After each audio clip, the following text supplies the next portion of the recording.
মঞ্জুর এবং আমার অন্যান্য সহকর্মীবৃন্দ, আসসালামু আলাইকুম।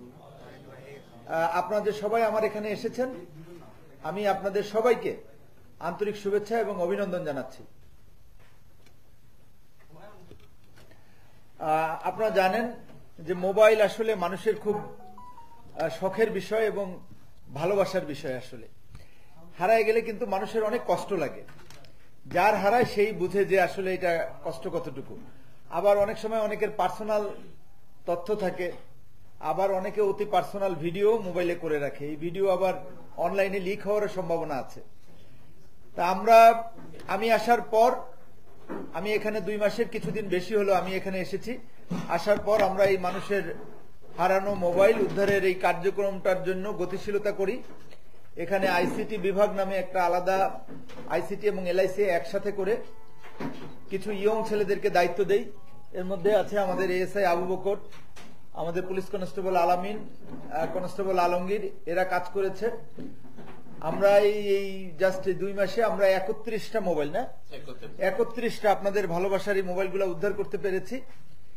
আমরা একটা জিনিস আপনাদের আবার মনে রাখতে হবে যে আমরা কিন্তু সব উদ্ধার করতে পারবো না, এটা আমাদের পক্ষে হয়তো বা সম্ভব না। যেমন এই মোবাইলটা আমাদের, যদি আপনার এই মোবাইলটা হারানোর পর যদি ব্যবহার না হয় তাহলে কিন্তু এই মোবাইল উদ্ধারের কোনো সম্ভাবনা নাই। মোবাইলটা ব্যবহার হইতে হবে, এক, অথবা মোবাইলটা সে ফালায় দিল, মোবাইলটা ভেঙে ফেললো, এই মোবাইলটা ইউজ না হইলে কিন্তু আর এটি করা যাবে না। আবার অনেকে আইনগত প্রসিডিউরও জানে না। আর একটা মোবাইল উদ্ধার করা কিন্তু অনেক কঠিন কাজ, অনেক খরচ। আপনার এই মোবাইলটা আপনার হারায় যাওয়ার পর এইটার আপনার থেকে তথ্য নিতে হয়, জিডি করতে হয়, আইএমইআই নম্বর সংগ্রহ করতে হয়, এরপরে আরো অনেক অ্যানালাইসিস আছে।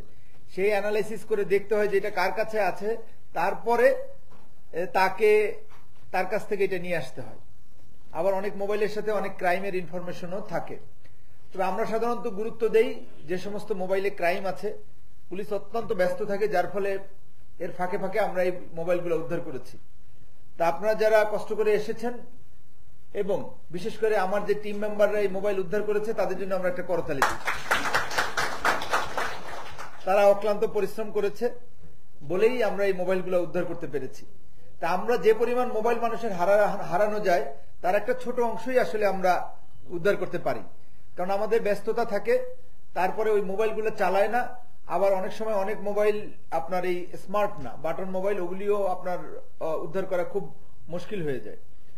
তাই এসব বিষয়ের কারণে আমরা সেগুলি উদ্ধার করতে পারি না। তবে নাটোর জেলা পুলিশ কথা দিচ্ছে যে তারা অন্তত আপনার মোবাইল হারায় গেলে আমরা অন্তত চেষ্টা করব, পারি আর না পারি।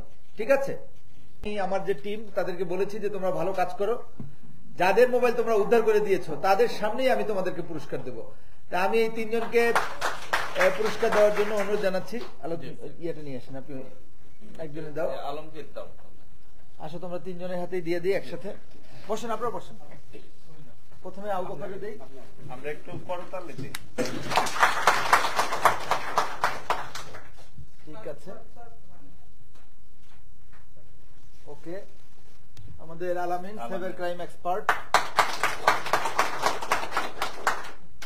আমাদের আলমগীর, ও ভুল আসেন, আরেক সাথে দিকে আসেন। হ্যাঁ,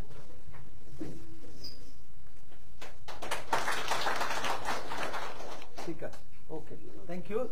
আমি আশা করব যে তোমরা ভবিষ্যতে আরো ভালোভাবে কাজ করবা, আরো ভালোভাবে যেন মানুষকে সেবা দিতে পারো। এটা জাস্ট জেলা পুলিশের একটা কমিটমেন্ট যে আপনাদের মোবাইল হারানো গেলে আমরা, যদি আপনারা আইনগতভাবে জিডি করেন, আমরা একটা চেষ্টা করব। একই সাথে আমরা বলি যে আপনার মেয়ের যদি ফেক ভিডিও কেউ করে, অথবা ফেক আইডি, অথবা হয়তোবা ভুলের বশবর্তী হয়ে আপনার মেয়ে বা ছেলে নগ্ন ছবি উঠে অনলাইনে দিল, এসব বিষয়েও যদি আপনাদের এরকম কোনো ঘটনা ঘটে থাকে, আমরা চেষ্টা করব যে এই রহস্য উদ্ঘাটন করার জন্য।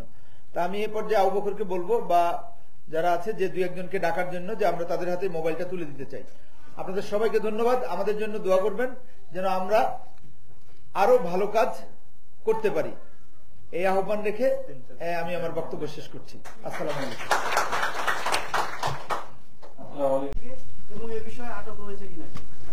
আচ্ছা, ধন্যবাদ। আপনারা জানেন যে এটা হলো জিডি, এটা জিডির প্রেক্ষিতে ওইভাবে আটক করা হয় না। যে অনেক সময় এই ফোনগুলো বিভিন্ন কারণে হারায় যায়। হারায় যাওয়ার পর দেখা যাচ্ছে যে মনের ভুলে হতে পারে এটা যখন যার কাছে যায় চলে যায় সে হয়তো বা এটা ভাবে যে আমি পেয়েছি, এটা সে ইউজ করে অনেক সময়। তা আমরা যখন এই সমস্ত সুনির্দিষ্ট তথ্য আমরা আমাদের আধুনিক প্রযুক্তি ব্যবহার করে পাই, তখন আমরা তাদের সাথে যোগাযোগ করি এবং বলি যে আপনি তো অন্য মানুষের মোবাইল আপনার হাতে আছে। তখন আমরা তাদের কাছ থেকে তাদেরকে বুঝিয়ে মোটিভেশন করে আমরা তাদের কাছ থেকে এটা নিয়ে আসি। তবে কোথাও যদি কোনো ক্রিমিনাল অফেন্স থাকে অথবা বাদী যদি মনে করে যে এ বিষয়ে সে মামলা করবে, তার কাছ থেকে ছিনায় নিছে, সে বিষয়টা উন্মুক্ত আছে, ইচ্ছে করলে এখনো সে এই ধরনের অভিযোগ করতে পারবে যদি সে মনে করে যে এখানে কোনো অপরাধমূলক ঘটনা হয়েছে। এটা নিয়ে কোনো সমস্যা নেই।